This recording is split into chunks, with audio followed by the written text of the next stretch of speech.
તો ધૂન જગાવીએ ભાષા માટે. અહીંયા આપણે ધૂન જુઓ, જે ચિહ્નનો પણ ઉપયોગ કર્યો છે. હું ગાઉં છું, રામ રામ રામ માં વિરામ પામના.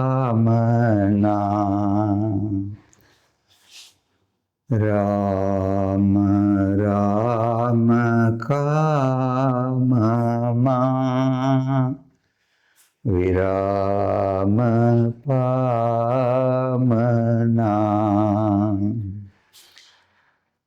કર્મે કૌશલ્ય પામવું તેજ યોગ તો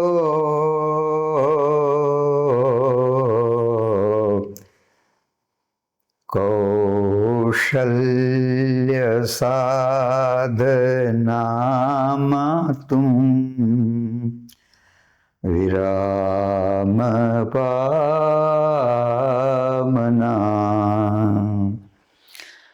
વિરામ સ્થાન છે ઘણા તેય તું વિચાર. વાક્ય સદર્થ પામવા વિરામ ચિહ્ન જાન. વાક્ય સદર્થ પામવા વિરામ પામના. તો આપણે વિરામ પામ્યા વિના એક અવિરામ યત્ન આદરીએ ભાષા માટે. અવિરામ યત્ન. અહીંયા જો રામ રામ, જો પછી અહીંયા પાછું જો રામ કામ, જો વિરામ ચિહ્ન બદલાયું. એટલે પણ એ વિરામ ચિહ્ન વિશે આપણે વિગતે જરા જોવાનું જ છે. એટલે આપણે રામ શબ્દ વિશે જોઈ ગયા હતા. મૂળ રમ ધાતુ છે. અણુ અણુષુ રમતે ઇતિ રામ. અણુ એ અણુમાં જે રમમાણ છે તે રામ છે. એટલે રામ એ રમમાણ છે, પણ વિરામ એટલે જે રમમાણ છે એનાથી ઉલટું, પ્રવૃત્તિ છે એનાથી ઉલટું, એટલે વિરામ. વિરામ લેવો, અટકી જવું પ્રવૃત્તિમાં. પણ અહીંયા પાછો આગળ અ લાગી ગયો છે કે અવિરામ યત્ન. હવે વિરામ ચિહ્ન એટલે અટકવું, અટકી જવું. તો આ અટકવાના સ્થાન એવો શબ્દાર્થ અહીંયા આપણને વિરામ ચિહ્નમાં મળે. પણ ખરેખર એના અર્થનો વિસ્તાર થાય છે. એ માત્ર અટક સ્થાન નથી. વિરામ ચિહ્ન એ માત્ર અટક સ્થાન નથી, પણ એ આપણે જરા પછી ક્રમિક વિગતે જોઈશું.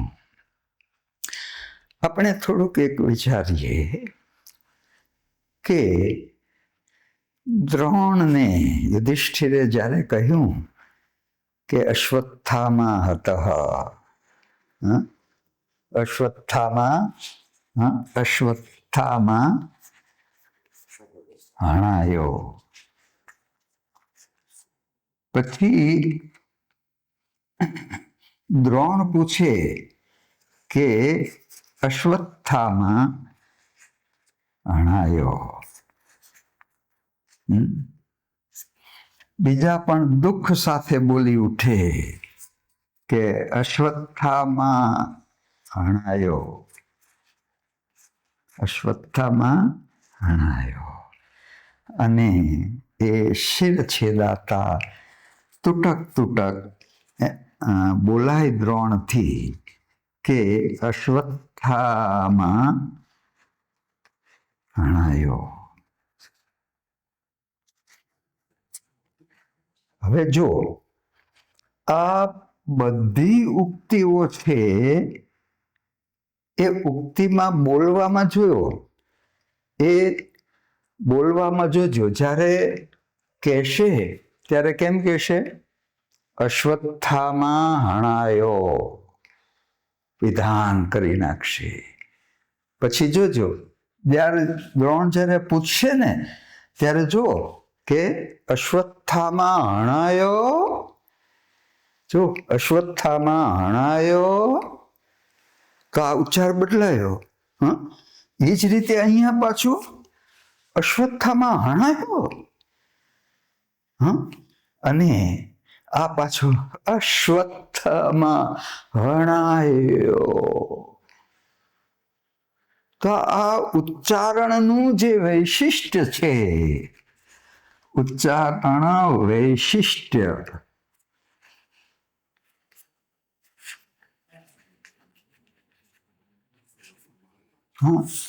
આ લિપિ તો છે જ તે, જો લિપિ છે, પણ આ ઉચ્ચારણની જે વિશેષતા એ લિપિ દર્શાવી શકી. આ ઉચ્ચારણની વિશિષ્ટતા તે આ લિપિ અને વિરામ ચિહ્ન આ બે મળીને કરે છે. એટલે વિરામ ચિહ્ન એ ઉક્તિના ઉચ્ચારણમાં સમાયેલા છે. પણ હવે એ લેખનમાં તો કેમ આવે વિશિષ્ટ? તો એને માટે આ લિપિને મદદ કરે છે તે આ વિરામ ચિહ્ન. એટલે આ અર્થ છે, ભાવ છે, વિચાર છે, ભાવ છે, એ લિપિ અને વિરામ ચિહ્ન મળીને પહોંચાડે છે. જેમ કે જો અશ્વત્થામા હણાયો, વિધાન. પછી પ્રશ્ન પૂછે અશ્વત્થામા હણાયો, તો જો એ બદલાયેલું ઉચ્ચારણ એ આપણે પ્રશ્નાર્થ દ્વારા જોયું. અશ્વત્થામા હણાયો, તો ઉદ્ગાર ચિહ્ન દ્વારા. અને આ જે છે ને એ તૂટક, તો તૂટક તૂટક બોલાય. અશ્વત્થા માં, પછી હણા અને યો. જો અશ્વત્થામાં હણાયો, તો આ ઉચ્ચારણ વિશિષ્ટ એ લિપિ અને વિરામ ચિહ્ન બંને મળીને પહોંચાડી શકે છે. જો આ લિપિ છે ને, અને આ લિપિ અને વિરામ ચિહ્ન એ બે મળીને પૂરેપૂરું 100% પહોંચાડી શકતા નથી. પૂરેપૂરું ન પહોંચે, કારણ એટલે તો શ્રવણનું જબરું મહત્વ છે. પૂરેપૂરું પણ છતાં કંઈક અંશે આ જે બધું છે એ આના દ્વારા આપણને સહાય, મૂળભૂત કેમ બોલાયું હશે એ સમજવામાં આપણને આનાથી સહાય મળે છે. જો માનો કે આપણે બોલીએ છીએ, હવે એક વાક્ય છે એ માનો કે શિક્ષકે રમણને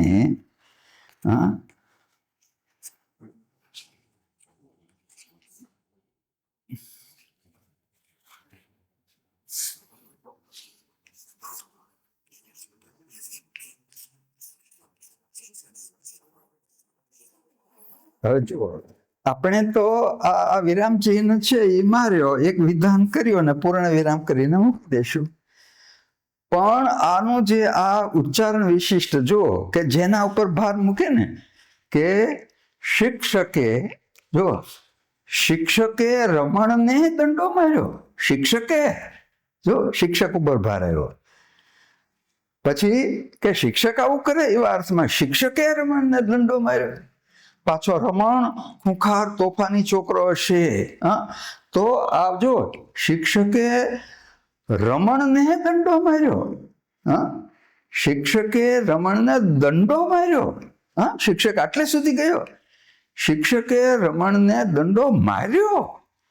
તો જે પદ ઉપર ઉચ્ચારણમાં ભાર એ 100% એ લિપિ અને વિરામચિહ્ન બંને મળીને પહોંચાડી શકે નહીં, પણ કંઈક અંશે બહુધા મોટે ભાગે આ કેમ ઉચ્ચારાયું હશે એ બંને એ આ મળી અને વિરામચિહ્ન એ આ વિચાર છે, એ ભાવ છે, એ ઉચ્ચારણ વૈશિષ્ટ્ય એ પહોંચાડી શકે છે.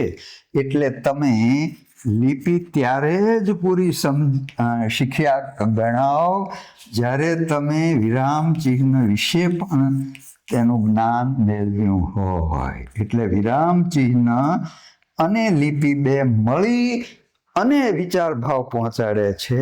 એટલે જેટલું મહત્વ લિપિનું છે એટલું જ કેમ ઉચ્ચારાયું હશે, ઉક્તિમાં રહેલું શું રહેલું હશે ઉચ્ચારણમાં, એ ઘણું કરીને આ પહોંચાડી શકે છે.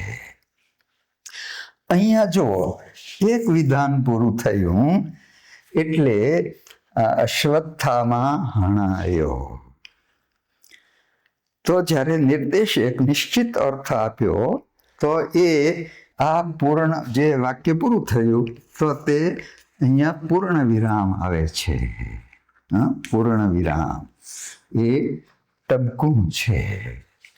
તો જ્યારે એક વાક્ય, એક વિધાન વાક્ય પૂરું થાય, વાક્ય લાંબુ હોય કે ટૂંકું હોય, પણ એ જ્યારે પૂર્ણ થાય ત્યારે એ પૂર્ણ વિરામ આવે છે. બીજું ક્યાં પૂર્ણ વિરામ આવે તો કે એ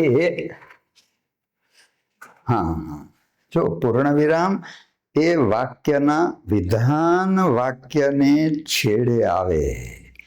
એ વાક્ય આજ્ઞાર્થ હોય ને તો પણ આવે હો, કે તમે નિરાંતે પણ આ કામ કરો.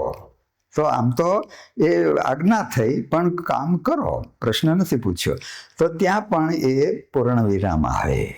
બીજું ક્યાં પૂર્ણ વિરામ આવે તો કે એ ક્રમદર્શને આવે. બીજું પૂર્ણ વિરામ તે શબ્દ સંક્ષેપમાં આવે. શબ્દ સંક્ષેપમાં આવે. બીજું ટબકું તમે જોયું હશે કે પપુ ફલાણા મહારાજ, તો પપુ તો એ પપુ, તો જો આ બે શબ્દનો સંક્ષેપ થયો છે કે પરમ પૂજ્ય. તો જ્યારે શબ્દનો સંક્ષેપ થાય, અખંડ સૌભાગ્યવતી, તો અ અને સૌ, અસૌ ફલાણા બહેન, તો જો અખંડ લી, લિખિત અંગ, તો આ લી લિખિત અંગ, લિખિત અંગ તો આ લી, તો ચી ભાઈ રમેશ, તો જો ચી, તો ચિરંજીવ, તો ચી. આમ આ શબ્દનો જ્યારે સંક્ષેપ કરવામાં આવે ત્યારે એ ઘણીવાર શબ્દ ભાવનગર છે ને, તો ઘણીવાર બે શબ્દ લેવો કે મારે ભાવ જવું છે એમ, ભાવમાં આમ બન્યું, તો ઘણીવાર એકથી વધુ શબ્દ પણ સંક્ષેપ માટે તે કરે છે. એટલે એક શબ્દ સંક્ષેપમાં આવે. પછી એક જો કાંસ ન હોય તો ક્રમદર્શને. જ્યારે માનો કે આપણે પ્રશ્ન પૂછ્યો કે આ એક તો વિગત કહેતા હોય તો આ એક, આ બે અથવા તો ત્રણ, જો કાંસ રાખવો જોઈએ, કારણ કે વાક્ય સાથે સંકળાતું નથી. એટલે ક્રમ દર્શન હોય. અને માનો કે આ જે ક ખ આમ જો આપ્યા હોય ગ, તો કાંસમાં ન આપ્યા હોય તો તમારે ત્યાં એક માનો કે ગમે તે ત્રણના જવાબ આપો, પછી માનો કે એક હોય, પછી બે હોય, બીજું કારણ આ પ્રશ્ન હોય, આ ત્રીજો પ્રશ્ન હોય, ચોથો પ્રશ્ન હોય, તો એના પછી જો કાંસ ન વાપરો તો એ તમારે એની અંક ક્રમ જે દેખાડો એ પછી પૂર્ણ વિરામ મૂકવું જોઈએ. એટલે ક્રમદર્શને પણ હોય. હવે ક્યાં ન હોય એ જરા એક શબ્દ સંક્ષેપ વિશે જરા જાણી લેજો કે જ્યારે એનો થયેલો સંક્ષેપ એ એક સ્વતંત્ર નામરૂપ બની જાય, સ્વતંત્ર નામરૂપ એની ઓળખ થઈ જાય, એની એક સ્વતંત્ર ઓળખ થઈ જાય, ત્યારે પછી વચ્ચે પૂર્ણ વિરામ મૂકવામાં આવતું નથી. જેમ કે આમ તો જો ભારતીય જનતા પક્ષ, તો ભારતીય એનું ભા પછી જનતા પછી પક્ષ, તો આમ હોવું જોઈએ. પણ અત્યારે એક સ્વતંત્ર નામરૂપ થઈ ગયું કે એને સ્વતંત્ર એક ઓળખ થઈ ગઈ કે ભાજપ. તો અહીંયા હવે સ્વતંત્ર તો યુનાઇટેડ નેશન એમ ઘણા પહેલા શબ્દો છે, એનું સંક્ષેપ. પણ પછી એક સ્વતંત્ર એના સંક્ષેપની સ્વતંત્ર ઓળખ થઈ ગઈ, એ સ્વતંત્ર નામરૂપ થઈ ગયું. જ્યારે સ્વતંત્ર નામરૂપ થઈ જાય ત્યારે પછી ત્યાં વચમાં પૂર્ણ વિરામ એ મૂકવાની જરૂર નહીં. એક ત્યાં ન આવે, બીજું એ ક્યાં ન આવે કે જ્યારે ન શીર્ષકે